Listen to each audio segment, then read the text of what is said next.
اعوذ باللہ من الشیطان الرجیم بسم اللہ الرحمن الرحیم الحمد للہ والصلاة والسلام علی رسول اللہ وآلہ آل اللہ واللعنۃ الدائمۃ علی اعدائہم اعداء اللہ من یوم عداوتہم الی یوم لقاء اللہ اما بعد فقال امیر المؤمنین علی بن ابی طالب علیہ الصلاۃ والسلام لرجل افرط فی الثناء علی وکان له متہما انا دون ما تقول وفوق ما فی نفسک۔ درود پڑھیے محمد و آل محمد۔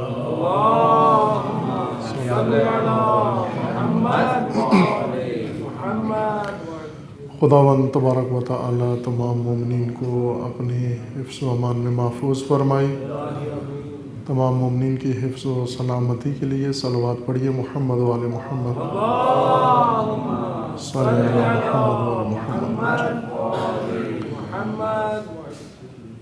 امیر المومنین علیہ الصلاۃ والسلام کا قول نورانی و فرمان گرامی نہج البلاغہ سے حکمت نمبر 83 سرنامہ کلام قرار دیا ہے، جس میں حضرت کا ارشاد ہے لرجل افرط فی الثناء علیہ۔ ایک شخص امیر المومنین کی خدمت میں حاضر ہوا اور آپ کی حمد و ثنا، ہم تو نہ کہیں، ثنا و تعریف کرنے لگا، چونکہ حمد خدا کی ذات کے لیے ہے۔ ثنا و تعریف امیر المومنین کے سامنے شروع کی۔ وکان لہو متہما، حد سے بڑھ کر امیر المومنین کے سامنے اس نے امیر المومنین کی تعریف کی، اور یہ شخص متہمن امیر المومنین سے محبت کرنے والا نہیں تھا، امیر المومنین سے عقیدت نہیں رکھتا تھا۔ اس کی تعریف اور اس کی زبان سے یہ جملے سن کر امیر المومنین علیہ السلام نے فرمایا انا دون ما تقول وفوق ما فی نفسک، جو کچھ تیری زبان پر جاری ہوا ہے میرے متعلق، میں اس سے بڑھ کر ہوں، میں اس سے کمتر ہوں، اور جو کچھ تیرے نفس میں دل میں پنہان ہے وہ موجود ہے، میں اس سے بڑھ کر ہوں۔ یہ جملات امیر المومنین علیہ السلام نے اس شخص کی افراطی تعریف کے بعد اور افراطی جملے سننے کے بعد بیان فرمائے، اور ایک میزان بھی قائم فرما دیا، ایک ضابطہ و پیمانہ ذکر کر دیا۔ امیر المومنین علیہ السلام نے اپنی تعریف کے لیے اور ان لوگوں کے لیے جو کسی اور کی بھی تعریف کرتے ہیں، افراط و تفریط توئی کے ساتھ حد سے آگے نکل جانے کو کہتے ہیں، یا حد سے پیچھے رہ جانا۔ حد سے باہر ہو جانے کو افراط کہا جاتا ہے اگر انسان آگے بڑھ جائے، اور اگر حد سے باہر نکل کر پیچھے رہ جائے اسے تفریط کہتے ہیں۔ امیر المومنین علیہ الصلاۃ والسلام نے جاہل کے بارے میں یہ فرمایا لا تر الجاہل الا مفرطا او مفرطا، آپ جاہل کو دو حالتوں سے باہر نہیں پائیں گے، یا مفرط ہوگا یا مفرط ہوگا، یا افراط کرتے ہوئے نظر آئے گا آپ کو، یا تفریط کی حالت میں جاہل نظر آئے گا۔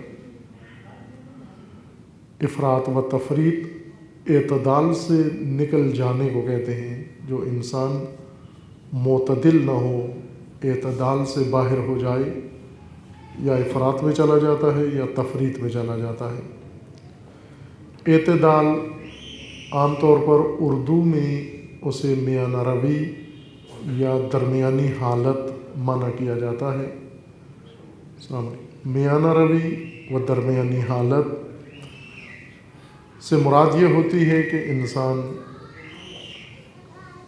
نہ فقط افراط کرے اور نہ فقط تفریط، بلکہ دونوں کام کرے، درمیان میں رہے، کچھ افراط کرے اور کچھ تفریط کرے. اسے اردو زبان میں یا ہمارے معاشرے میں بول چال میں اعتدال کہا جاتا ہے. ہم عموماً ایسے ہی لوگوں کو کہتے ہیں یہ بڑے معتدل لوگ ہیں، میانہ رو لوگ ہیں. اعتدال میانہ روی یا درمیان میں رہنے کو نہیں کہتے. اعتدال تعادل، موزونیت کو کہتے ہیں. حد کے اندر رہنا اعتدال کہلاتا ہے، نہ درمیان میں رہنا. جو حد انسان کے لیے مقرر کر دی گئی ہے عمل میں، بات میں، قول میں، اس کے اندر اگر انسان رہے، اسے کہتے ہیں یہ معتدل انسان ہے یا معتدل حالت ہے. اشیاء بھی ایسے ہی ہیں، بعض اشیاء ایسی ہیں جو حد سے خارج ہو جاتی ہیں. ہر شے کی ایک حد ہے. جیسے آپ نے مشاہدہ فرمایا اور سماعت بھی فرمایا، اسپیکر کی ایک ایسی سخت آواز، چیخ، ٹون آپ نے سنی، گوش خراش، کانوں پہ ہاتھ رکھ لیے. بعض نے اتنی تند آواز تھی، تیز، کانوں کے پردوں کو تکلیف دی اس نے. آواز انسان کے کان کے لیے، کان کے اندر آواز سننے کا پردہ لگا ہوا ہے، اور اس پردے کو معتدل آواز چاہیے. نہ افراط کی حالت میں آواز اس پردے تک جائے اور نہ تفریط کی صورت میں اس کانوں کے پردے تک جائے. تفریط یہ ہے کہ کچھ انسان اس کونے میں بیٹھ کر آپس میں سرگوشی کر رہے ہوں، یا اسپیکر کی آواز اتنی دھیمی کر دیں آپ کے سامنے بیٹھے ہوئے تک بھی آواز نہ پہنچے. یہ تفریط ہے. افراط وہ تیز آواز ہے، گوش خراش، جس سے کان پھٹیں، تکلیف ہو اور انسان زحمت میں پڑ جائے. یہ افراط ہے، حد سے بڑھ گئی ہے. اسی طرح ہر شے، جتنی اشیاء آپ کے پاس ہیں، ہر ایک کی ایک حد ہے. اس حد کے اندر اگر شے رہے، کہتے ہیں معتدل ہے. اگر اپنی حد سے نکل جائے، باہر ہو جائے مقررہ حد سے، افراط و تفریط ہے. نگاہیں بھی ایسی ہیں. اگر آپ کتاب پڑھنا چاہتے ہیں، مثلا یہ کتاب ہے میرے سامنے، اسے میں آپ سے یہ کہوں کہ اسے دور لے جائیں، سامنے دیوار تک لے جائیں، اور وہاں میں یہیں بیٹھا رہوں، کتاب کا صفحہ اس دور دیوار تک چلا جائے، وہاں سے میں اسے نہیں پڑھ سکتا. قریب کریں، قریب کرتے کرتے اگر میں اسے اتنا قریب کر لوں کہ آنکھوں کے بالکل ساتھ کر لوں، جوڑ لوں اس کو، تو بھی پڑھنے کے قابل نہیں. نگاہیں کچھ نہیں دیکھ سکتی. کیوں نہیں دیکھ سکتی؟ اب تو آنکھوں کے بالکل ساتھ جوڑ دیا آپ نے کتاب کے صفحہ کو اور عبارتوں کو. اس لیے نہیں دیکھ سکتی کہ اعتدال سے خارج ہو گئی ہے. مرئی اس چیز کو کہتے ہیں جسے رویت کیا جائے، دیکھا جائے. جیسے مسموع اس آواز کو کہتے ہیں جسے سنا جائے. مرئی وہ چیز جسے دیکھا جائے. مرئی ایک معتدل فاصلے پر ہو، نہ درمیان میں ہو، بلکہ موزون، جو اس کی حد ہے اس حد کے اندر ہو تو ہم اسے دیکھ سکتے ہیں. اگر درمیان میں رکھیں گے تو نہیں دیکھ سکتے. مثلا کتاب کو میں آنکھ کے ساتھ جوڑ لوں، یا اس کتاب کو وہاں دیوار کے ساتھ چسپاں کر دوں،